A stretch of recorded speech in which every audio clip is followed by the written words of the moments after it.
Assalamualaikum warahmatullahi wabarakatuh. Perkenalkan, nama saya Siti Nurila dengan NIM 8781598443 dengan prodi PGSD. Saya membuat video ini untuk memenuhi tugas 1 mata kuliah Filsafat Ilmu. Mari kita bahas bersama-sama. Saya akan menjelaskan 3 pilar filsafat ilmu. Memahami landasan filosofis ilmu di sini terbagi 3 melalui ontologi, epistemologi, dan aksiologi. 3 pilar yang menjadi pondasi seluruh bangunan keilmuan manusia. Di tugas 1, saya ditugaskan untuk menganalisis 3 pilar tersebut. Di antaranya ontologi, membahas hakikat, keberadaan, dan objek yang dikaji ilmu. Menjawab pertanyaan apa yang dipelajari dan apakah hal itu benar-benar ada. Sedangkan epistemologi membahas cara memperoleh ilmu tersebut, metode penelitian, dan cara menguji kebenarannya.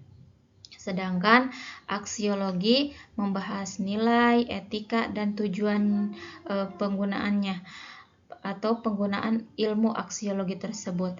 Sedangkan keterkaitan ketiganya sebagai landasan utama filsafat ilmu apa saja? Ontologi menjadi dasar awal, dilanjutkan dengan epistemologi menjadi cara untuk memahami, dan aksiologi menjadi tujuan akhirnya. Nah, bersama-sama kita bahas dalam materi tugas 1 ini dengan lebih jauh.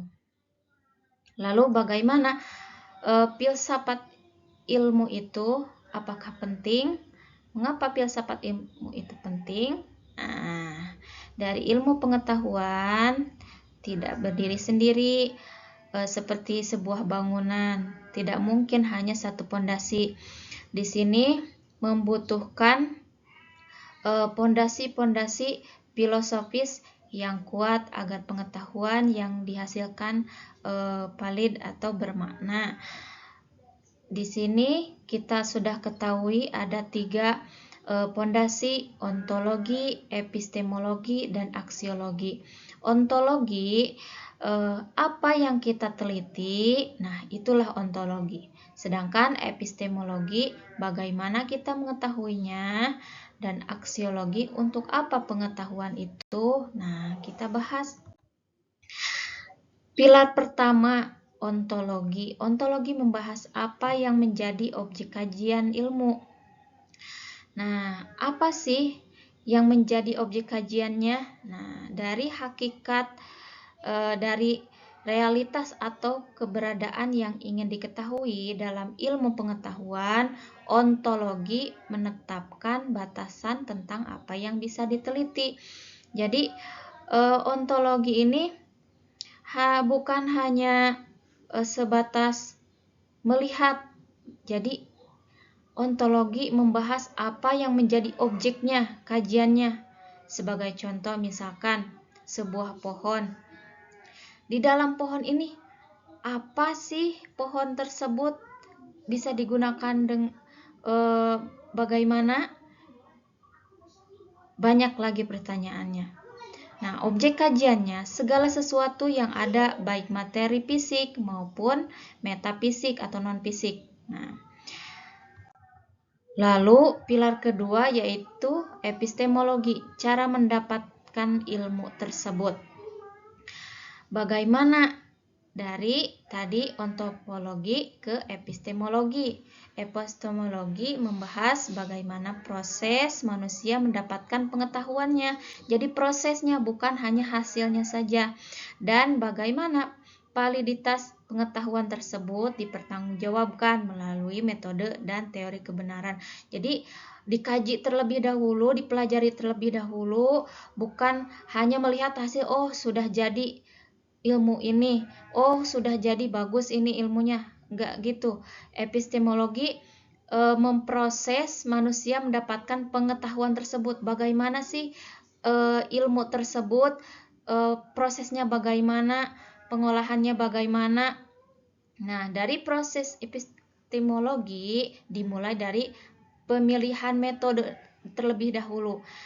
Nah, dari metode ada observasi, eksperimen, percobaan. Nah, pengumpulan data-data sebelum menjadi hasil atau sebelum diuji kebenarannya. Oh, ini sudah jadi. Oh, ini sudah jadi resep. Oh, ini sudah jadi model.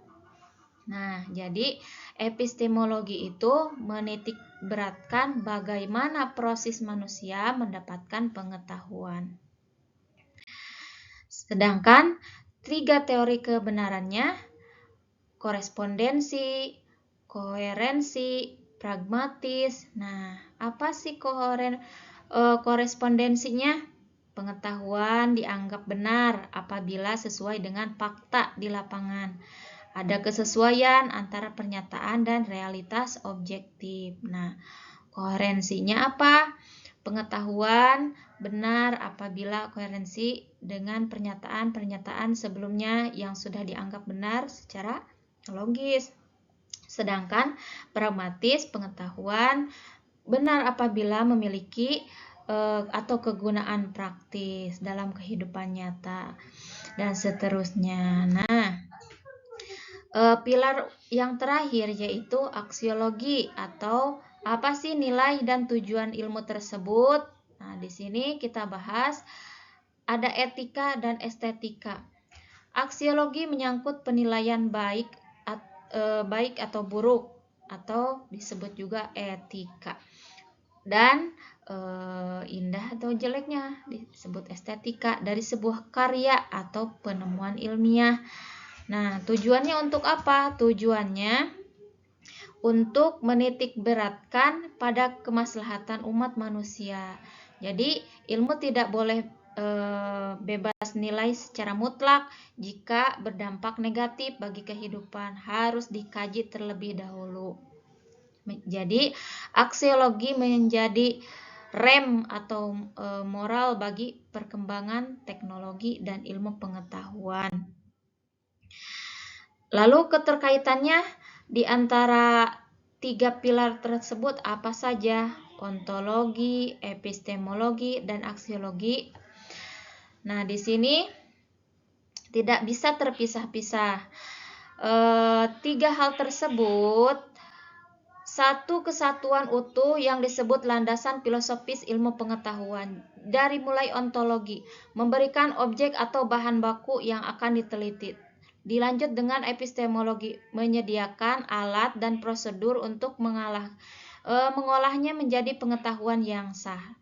Yang terakhir, aksiologi memberikan arah dan tujuan agar pengetahuan bermanfaat bagi kehidupan. Jadi, tidak hanya ontologi yang dipakai atau epistemologi atau aksiologi. Jadi 3 pilar tersebut adalah satu kesatuan, tidak bisa dipisahkan. Apa yang terjadi jika satu pilar hilang? Nah, pada dasarnya pilar tersebut kalau salah satunya hilang, contoh ontologi, ilmu tidak punya arah, tidak ada objek yang jelas untuk diteliti dan dikaji, tidak tahu tujuannya bagaimana. Nah, sedangkan epistemologi tidak punya dasar kebenarannya. Dari mana sih klaimnya? Dari mana sih kebenarannya? Nah, jadi pengetahuan tidak dapat dipertanggungjawabkan. Jadi abal-abal kalau epistemologi menghilang, tidak valid. Nah, tanpa aksiologi juga tidak bisa, ilmu bisa menjadi buta dan justru mencelakakan manusia. Jadi, antara ontologi, epistemologi, dan aksiologi itu saling keterkaitan. Nah, di sini ringkasan ketiga pilar tersebut dari mulai ontologi, mengkaji hakikat, realitas, dan apa yang dipelajari dalam ilmu. Nah, lalu epistemologi, metode memperoleh pengetahuan dan kriteria kebenaran, dan aksiologi, nilai-nilai, tujuan, etika, dan penggunaan ilmu pengetahuan. Nah, landasan filosofisnya apa dari ketiga pilar tersebut? Ontologi untuk menentukan apa yang ada untuk diteliti. Jadi ontologi ini sifat paling mendasar dari ketiga pilar tersebut. Dilanjutkan dengan epistemologi, yaitu sebagai proses menentukan cara memperolehnya, bagaimana cara pembelajarannya, bagaimana cara proses pengolahannya. Nah, itu ditentukan dari epistemologi. Sedangkan aksiologi sebagai puncak terakhir menentukan nilainya. Oh, ini sudah menjadi produk, sudah menjadi sebuah layak diperjualbelikan, atau misalkan sudah menjadi hasil karya. Nah, dan tujuan penggunaannya untuk apa? Nah, udah tahu tujuannya bagaimana. Jadi ilmu yang utuh harus memenuhi ketiga dimensi ini secara seimbang. Nah, jadi dari keseluruhan tiga pilar tersebut, filsafat pada dasarnya adalah usaha kita untuk memahami sesuatu dengan akal sampai kita bisa melihat atau bisa membedakan dan menganggap maknanya ini baik.